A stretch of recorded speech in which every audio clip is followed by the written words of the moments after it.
Tonight we're doing good with Share Charlotte by sharing a culture. If you go back to the 2000 census, it shows 3.1% of all those in Mecklenburg County were of Asian descent.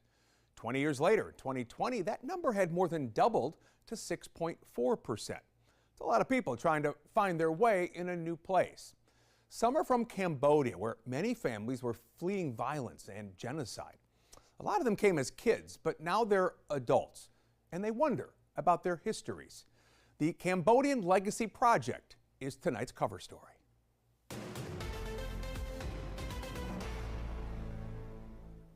My family and I came here as refugees. County Jones was 3 when her family fled Cambodia. My mom, she still speaks broken English. With them, it was really hard because they didn't know how to speak the language. They didn't know how to read it. Being so young meant she experienced something different. So my whole education was always in America. I had to adjust to the American culture. That adjustment, that assimilation over time, left a void.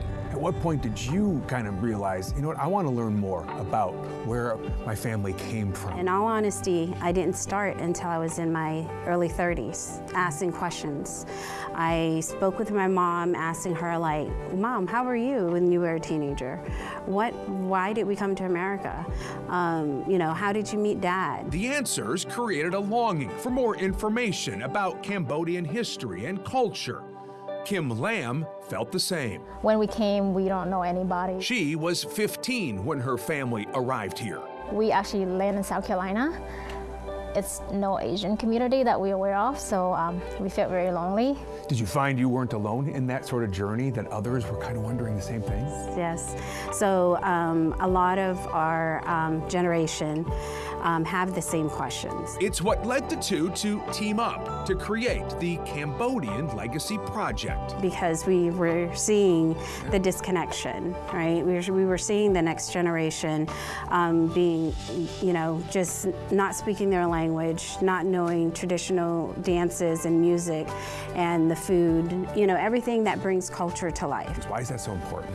When someone who actually born here start to understand where they, you know, where their parents coming from, what language they speak, what food they eat, it just makes you feel proud. It's why they host cultural events where they dance, eat, and teach the Cambodian language. We have 33 consonant and 28 vowels as well.